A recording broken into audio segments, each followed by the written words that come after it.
Hello everyone, स्वागत है आप सभी का बैंक निफ्टी एनालिसिस के एक और वीडियो में। आज के वीडियो में हम 19 सितंबर और 22 सितंबर और 23 सितंबर के मार्केट के बारे में बात करने वाले हैं कि किस तरीके से ये मार्केट 19 सितंबर को चला था, किस तरीके से मार्केट 22 सितंबर को चला था और 22 सितंबर की मार्केट को देख के हम कल की मार्केट का प्रेडिक्शन कर सकते हैं कि किस तरीके से मार्केट कल भी चल सकता है। अभी कुछ लेवल्स मैंने ड्रॉ कर रखे हैं, ये काफ़ी पीछे के पुराने लेवल हो चुके हैं। इन लेवल्स को एक बार डिलीट करते हैं, कुछ नए लेवल्स बनाने की कोशिश करते हैं।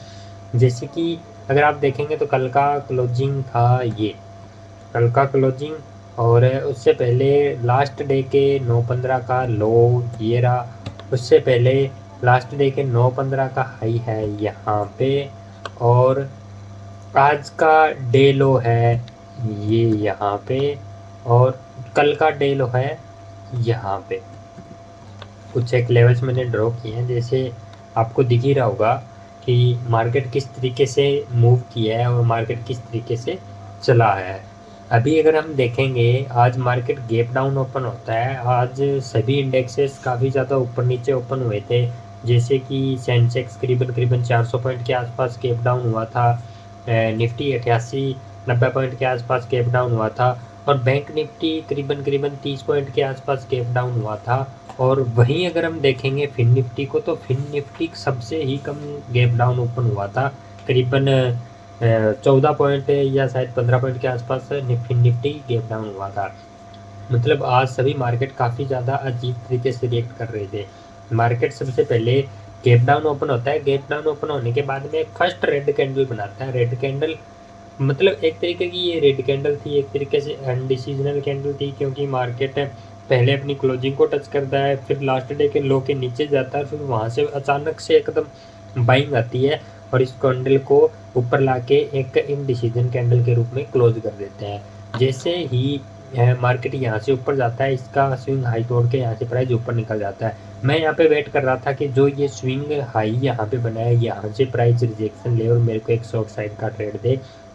मार्केट यहाँ पे भी नहीं रुका। फिर सेकंड मैंने प्लान किया था कि अगर मार्केट यहाँ पे ना रुके तो अपने जो लास्ट डे का 9:15 का लो है, वहाँ पे मार्केट मेरे को एक ट्रेड दे पिन बार बना के, और वहाँ पे मेरे को एक एंट्री मिली भी थी। अगर आप देखेंगे करीबन 9:45 का जो पिन बार बना था, इस पिन बार को देख के मैंने यहाँ पे एंट्री ली थी। थोड़ा सा अर्ली एंट्री मैंने कर ली थी, थोड़ी कंफर्मेशन के साथ अगर यहाँ पे एंट्री करता तो एक अच्छी खासी मोमेंटम मेरे को यहाँ पे देखने को मिलती।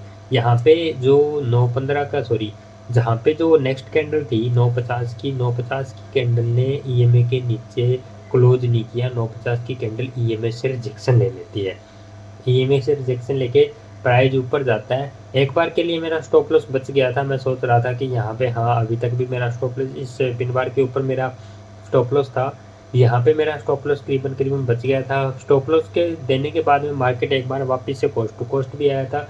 उसके बाद मार्केट मेरा स्टॉप लॉस हिट कर देता है और एक ऊपर जाके पिन बार बनाता है। सेकेंड टाइम मैंने एंट्री नहीं ली, क्योंकि कुछ टाइम से लगातार मैं लॉस के अंदर ही हूँ। हर दिन जो मैं ट्रेड कर रहा हूँ वो सारी की सारी ट्रेड लगातार मेरी लॉस के अंदर ही जा रही है, इसलिए मैंने यहाँ पे सेकेंड ट्रेड प्लान नहीं की थी। जो सेकेंड ये पिन बार बना था 10:30 बजे, जो पिन बार बना था, इस पिन बार पे मेरी सेकेंड एंट्री होती, क्योंकि ये लास्ट डे के 9:15 हाई से यहाँ से 9:15 के हाई से यहाँ पे रिजेक्शन ले रहा था। और अगर एक लेवल हम यहाँ पे पीछे का भी देखेंगे तो उससे जो पीछे का दिन है वहाँ पे 9:15 का लो भी इस लेवल के आसपास देखने को मिलेगा अपने को। ये देखिए, आपको मैं दिखा भी देता हूँ। 18 तारीख का 9:15 का लो भी इस जोन इस प्राइस के आसपास था, 655-650 के आसपास। तो यहाँ पे ये पिन बार बनता है, जिससे इस पिन बार का लो क्रॉस होता है। तो अगर हम प्रीमियम चार्ट में देखेंगे तो यहाँ पे एक अपने को अच्छी खासी मोमेंटम देखने को मिली थी।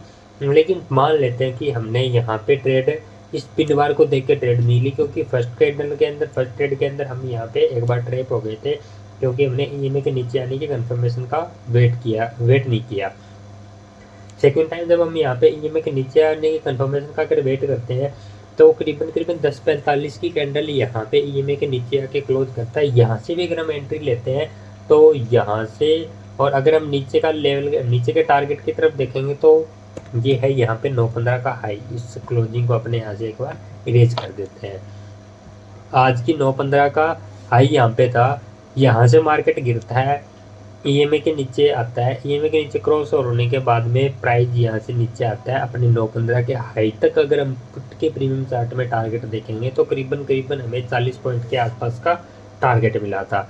जैसे ही 915 के हाई पे आता है, 915 के हाई से प्राइस वापस उठ जाता है, प्राइस यहाँ से वापस सपोर्ट लेके वापस से अपसाइड में जाता है, वापस मार्केट ऊपर उसी जोन उसी एरिया के आसपास जाता है जहाँ से प्राइस पहले गिरा था, उसी एरिया के आसपास जाके वापस से प्राइस एक इनडिसीजनल कैंडल बनाता है 1 बजे।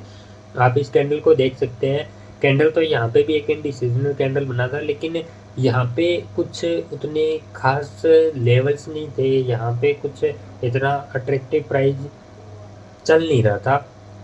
इसलिए अगर हम देखेंगे तो यहाँ पे हमें एक इनडिसीजन कैंडल मिलता है क्या 1 बजे के आसपास।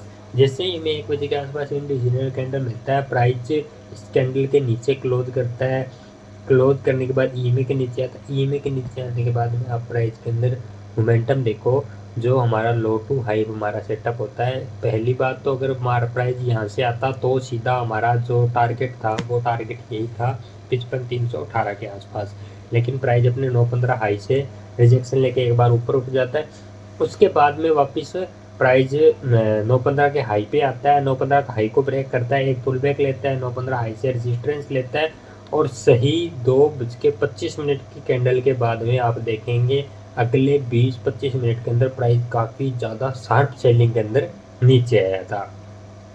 मतलब बेसिकली अगर ये चीज़ें मैं काफ़ी दिनों से नोटिस करता आ रहा हूँ, इन चीज़ों पे मैं काम भी करता आ रहा हूँ, लेकिन जो हमारा ये मंथ रहा था, इस मंथ के अंदर ये सब चीज़ें यहाँ पे काम नहीं की थी। अगर आप देखेंगे 17 तारीख के मार्केट को देखेंगे, गैप अप सॉरी छोटा सा गैप डाउन ओपन हुआ था, एक ग्रीन कैंडल बनाता है, ऊपर चला जाता है, नीचे आता है, फिर ऊपर चला जाता है, फिर पूरे दिन के अंदर ऊपर जाके क्लोज कर देता है। 16 तारीख को मार्केट गैप डाउन ओपन होता है, ग्रीन कैंडल बनाता है, पूरा दिन ऊपर चला जाता है, यहाँ पे कोई भी हमें शॉर्ट साइड का ट्रेड नहीं मिला, अगर ट्रेड मिलता भी है तो उसके अंदर हमें टारगेट नहीं मिला। उससे पहले के दिन में 15 तारीख को देखेंगे, 9/15 की candle first gap up open होती है, रेड कैंडल बनती है, यहाँ पे हमारा कॉल का ट्रेड बन रहा था, लेकिन हमने यहाँ पे एक ट्रेड मिस कर दिया, क्योंकि हम चाह रहे थे कि अगर प्राइस सपोर्ट भी यहाँ से ले तो करीबन 54,784 के आसपास आके यहाँ से सपोर्ट लेगा, तब यहाँ से हम एक कॉल साइड का ट्रेड बनाएंगे, लेकिन यहाँ पे प्राइस नहीं आता है। अभी हम मार्केट के अंदर एक चीज़ देखते हैं कि 23 तारीख को मार्केट किस तरीके से रिएक्ट कर सकता है, क्योंकि सबसे ज़्यादा इम्पोर्टेंट चीज़ जो हमारे लिए भी है वो ये है कि कल मार्केट किस तरीके से रिएक्ट करेगा, कल हम किस तरीके से मार्केट के अंदर काम करने वाले हैं। कुछ एक लेवल हैं उनको हम थोड़ा रिमूव कर देते हैं, क्योंकि सारे के सारे लेवल पे अगर हम देखेंगे तो वहाँ पे हम काम अच्छे से नहीं कर पाएंगे। मैं चाहता हूँ कल की मार्केट गैप अप ओपन हो, इस जोन के अंदर अगर गैप अप ओपन हो जाता है, फर्स्ट कैंडल रेड कैंडल बनाता है, इस जोन के आसपास आता है, सपोर्ट लेता है, तो हम यहाँ से एक लॉन्ग साइड का ट्रेड प्लान करेंगे। मार्केट गैप अप ओपन होता है, गैप अप ओपन होने के बाद में एक रेड ग्रीन कैंडल बनाता है, ग्रीन कैंडल बना के प्राइस ऊपर आ जाता है अपने डे हाई के पास, इस स्विंग हाई के आसपास से अगर यहाँ से कहीं में प्राइस के अंदर रिजेक्शन मिलेगा तो हम एक शॉर्ट साइड का ट्रेड प्लान करेंगे। तीसरा, अगर मार्केट गैप डाउन ओपन होता है, फर्स्ट कैंडल ग्रीन बनाता है, प्राइस के आसपास आके यहाँ से अगर रेजिस्टेंस लेता है तो हम यहाँ से एक शॉर्ट का ट्रेड प्लान करेंगे।